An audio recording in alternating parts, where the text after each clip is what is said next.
go get them again.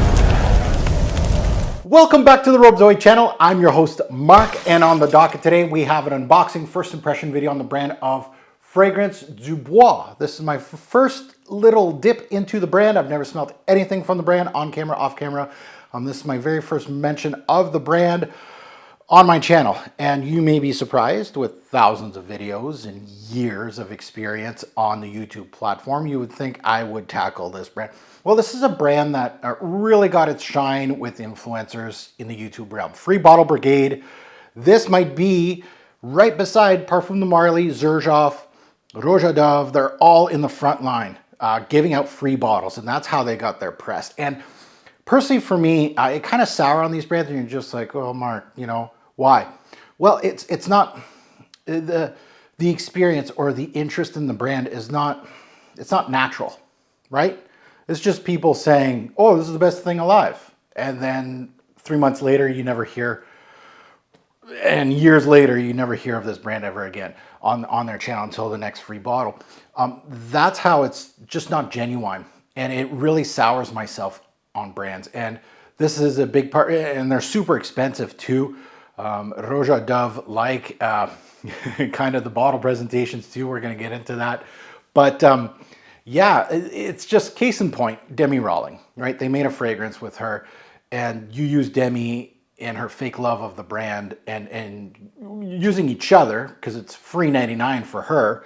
I lose interest really fast because the brand decided to utilize a influencer of our realm, and I've been here since the beginning, and that's the person you pick. The person that had less subs than me that decided to do top 10s every single day with probably a collection of 100 bottles. So guess how redundant and dumb that was. She did that for months just to get her name out. I guess she put in the hard work instead of Jeremy buying subs. So it's one of those that if you take a look at the lay of the land of influencers, and that's the one person you think is who we want our brand to associate itself with, it's just a big ouch, and it's a big red flag to me personally. However, they do get tons of points back. They lawyered up against Aaron Terrence Hughes, sent him a nice letter for him to read on his social media where he said in a fragrance video that Fragrance du Bois, a particular scent, had no real oud in it, and indeed there was. So they lawyered up and they made him read it. It was hilarious, and it just goes to show you, you know, I'm always a fan of a brand that can call out an influencer that act like they know everything when they really don't. That was probably the highlight of the year, seeing Aaron Terrence Hughes doing that.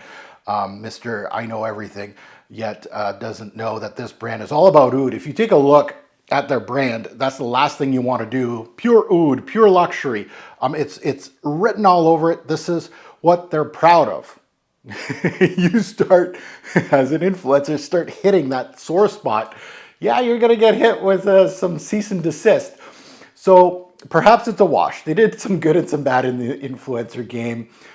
This bottle itself, 50 mils, $450 USD a bottle. So, so the last thing I'm going to talk about is that I don't smell oud in here. I'll just have to be delicate. If you have subscribed, I really appreciate it. But if you haven't and you're checking out this video, please subscribe. Smash that like button while you're at it. Much appreciated. Now let's take a look at the notes and delve into Fragrance du Bois. And the notes beside me here, very much simplistic. You know, you got fruits. It kind of reminds me of Xerjoff a little bit. Fruits, just fruits. Who cares what kind of fruits? Coconut, vanilla, musk, and vintage oud. And again, in the press release, it's like vintage, you know, high-end oud, blah, blah, blah. Okay, whatever. Yeah, we know you're trying to be all about this oud. So they pride themselves into that. Let's see what we got here. So we got some packaging, which you're paying for. Box reminds me kind of a Xerjoff, box into a box into a box into a box. How many boxes do we need to unbox a fragrance? So it has this pillowy kind of look to it. We have a bottle that kind of looks like a Rouge à Dove bottle, MFK bottle. Nothing crazy here. I love how brands try to put like something here on the caps like Roja Dove and make it seem like it's more expensive than it really is. Oh, we got a card. Let's delve into the card. Let's put the velvet box here. Let's just look at this real quick because it is my first unboxing of the brand. And oh yeah, pure oud. Yeah, this reminds me 100% of Xerjoff, right? Xerjoff has this Shooting Stars collection where they have a piece of comet in, yeah, you're paying for it. There's my bits of oud. So they have bits of wood here with oud in it and saying when it was harvested. Everybody's oud was harvested in 2016, apparently. Everybody has reviewed this, have looked at that, and have the exact same certificate that I have. I guess they just do one batch. Maybe, perhaps. I might be wrong. Again, look, I'm going to get the cease and desist here. So let's put that back in there. So there, that was interesting. Xerjoff-like, basically. So, Oud Orange Intense. Are we going to get an orange oud in an intense version of it? We'll see. I'm going to put it on strip first and then, of course, on skin and let you know what I think of this release. Pressurized atomizer, always a plus. Again, I'm not going to totally poo-poo everything, but let's delve into it. Vanillic, powdery, fruity thing. A little bit of coconut here. Orange, I don't know about that. Has a little bit of a chocolatey tinge at the same time. Vanillic chocolatey tinge. Okay. I'm feeling this. A little bit of coconut. The fruity notes are synthetic. You can't discern what's what here. Let's put it on skin. Scent of the day. Let's try it. And again, this is unfiltered, right? No free bottles here. None. And I'll give you my take, honest take. And again, I've given props to really expensive fragrances just in the same price point as this. And just because I don't like their practices of like the influencers they choose, the free bottles they give, doesn't matter if the scent itself is pretty decent, I'll let you know. So as far as the name goes, Oud Orange Intense, don't expect any of those words in the fragrance. Is it intense? I'm not feeling any intensity here. Is it oud? Again, I got to be careful. Does it smell like typical? Now, oud, and again, ouds, all different kind of ouds, and we do have the GPS coordinates. I wonder what kind of oud they have. I actually should check that. But all different kind of ouds from different regions, where they're sourced, how they're done. It all gives you can get a gazillion different. You got barnyardy ones, you got earthy ones, you got woody ones, you got smoky based ones. You got some that smell like chocolate, which I think this one is. There's some fruity ouds. There's all kinds. The spectrum's pretty huge. So if you're thinking that you're going to get and when people think oud, mostly they think of dusty, westernized oud or animalic barnyard oud. It's neither of those. It really is. I think it's Cambodian. I'll have to go check, but I think it's Cambodian oud in this one because Cambodian oud can give different things depending, obviously, but it can give you like a caramel-like hue. It can give you berries-like hue, which this does have, and it can give a soft chocolate woody aspect, which this one certainly has. But Cambodian oud does not have that barnyardy feel, which this does not have. So it's a very tame oud, at least in some instances. Again, just because I feel like it's Cambodian. I could be way off base. I'm just as far as what I'm smelling here. So orange, no. Oud, hardly. As far as what you're thinking of woods and smoke and dustiness, no, you're not getting any of that. It really is all about this vanillic. It has a coconut vibe. Those are fairly major. There's a chocolatey vibe in here that really darkens the fragrance a bit. And there's a fruity vibe, which is very synthetic and sweet. So it has creamy nuances. The vanillic side and the coconut side gives it a creaminess. There's powderiness in this fragrance. It has a smoothness to the vanilla.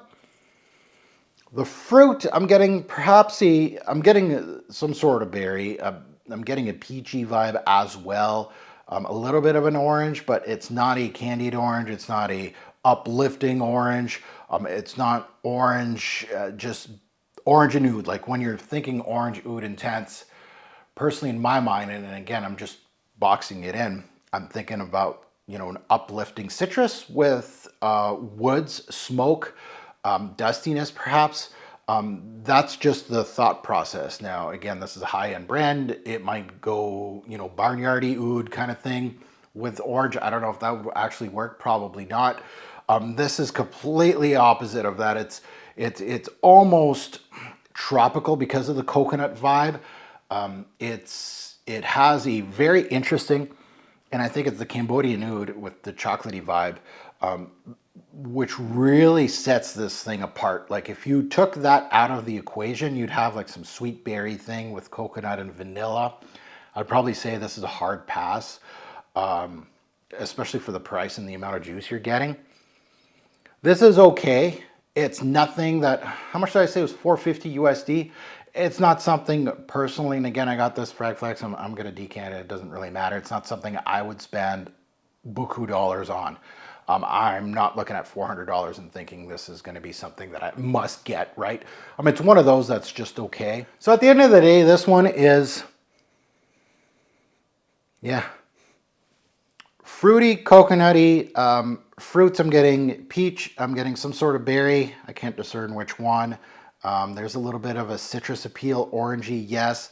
The biggest portion of this is actually the coconut out of the lighter notes. This is a very warm fragrance, so don't expect like a light fragrance. This actually has some depth to it, especially when you're thinking berries, fruits, citrus, coconut. No, it's a warm, tropical kind of fruity, citrusy thing with a creamy vanillic aspect, a chocolatey woody thing, which is the oud, I'm assuming. So at the end of the day, all right release. Nothing too crazy here personally. I feel like this is a brand or a fragrance that obviously for the price tag, an unboxing video does not do it justice, right? This is something that is over $400. You need several wearings to really give you a proper review. So my early judgment of the brand, again, I'm doing my due diligence, telling you, you know, my experience. Xerjoff-like bottle presentation, MFK, Roja Dove, little bit gimmicky, the oud thing, of course, like Xerjoff with their comments. Not a unique idea, but something that, you know, makes the person that spent $400 feel a little better that they spent $400 on it. You know, really emphasizing their rich heritage with oud, which is fine, whatever.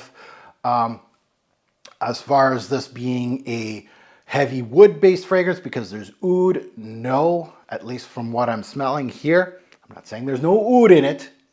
Fragrance du Bois, don't send me a cease and desist. I'm just saying the woody aspect, don't expect that. Don't expect any smoke. Don't expect any dustiness out of here. Oranges, don't expect that. There's no bitterness from this orange note. There's no true orange thinness, uplifting piece. No, it's more of a candied, sweet kind of thing. Like Xerjoff quality, fruity, citrusy things, more into their gourmand side of things of Xerjoff. Like they do some really good, like thin, uplifting ones. Not there, not those ones. Like the Herba Puras and all that kind of stuff, like the synthetic fruitiness. That's where this is going with the introduction. The caramel chocolatey hue is probably the thing that's saving this in regards to interest-wise for me.